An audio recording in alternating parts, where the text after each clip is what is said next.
Okay guys, so let's continue to 2.5. And as I told you before, right now the circuit is looking like this. We have the battery, right? And we push this conductor inside. So for that reason we have two capacitors, right? Which connect in series. And we did the whole thing while we open this gate. We open the circuit, which means no charge could run away, right? This was open, the charge was stuck in place.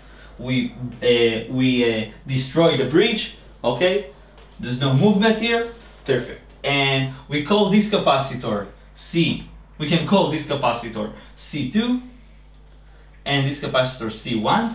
And I want to ask you a question, okay? The question is, what is C total? Which means what is the equivalent capacitor that can stand instead of these two? Okay, would give the same result to the circuit. So let's see. If you remember, we have the old capacitor, and right now this is our new configuration of a capacitor. So let's write it. So C total equal to what? How you sum up capacitor in series? You sum this one plus C over 2, but don't forget to put it at -1. And this term, I know what is this term. So this term is actually D1 over A epsilon 0, and this term is D minus D2 over A epsilon 0. Why? Because D1 is the distance in the first capacitor, D1, and if you look at the diagram we did before, this distance is D minus D2. As you can see, I can sum them up, right? Let's sum them up.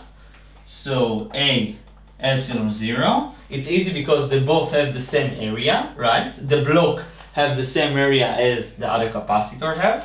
So we have here a D, right?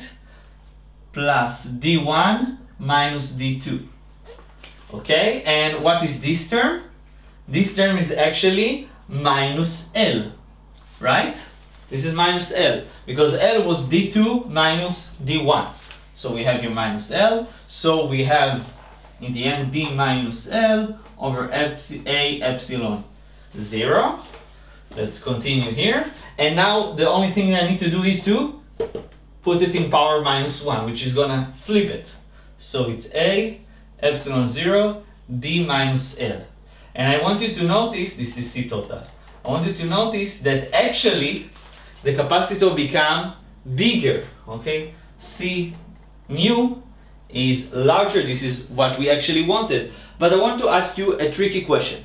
I always say that if you put a capacitor in a series, it makes the total capacitor get smaller. So what's happened here? Why it does not hold here? Okay, so if there was some capacitor, I would add another capacitor. Yes, the equivalent capacitor would decrease and become lower than the previous one.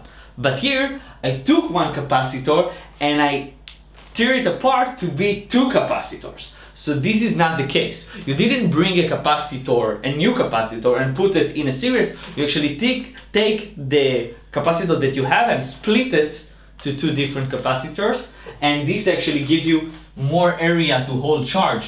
So you can see that the capacitance get bigger. Okay, so that's what happened here. Okay, let's continue to the next question.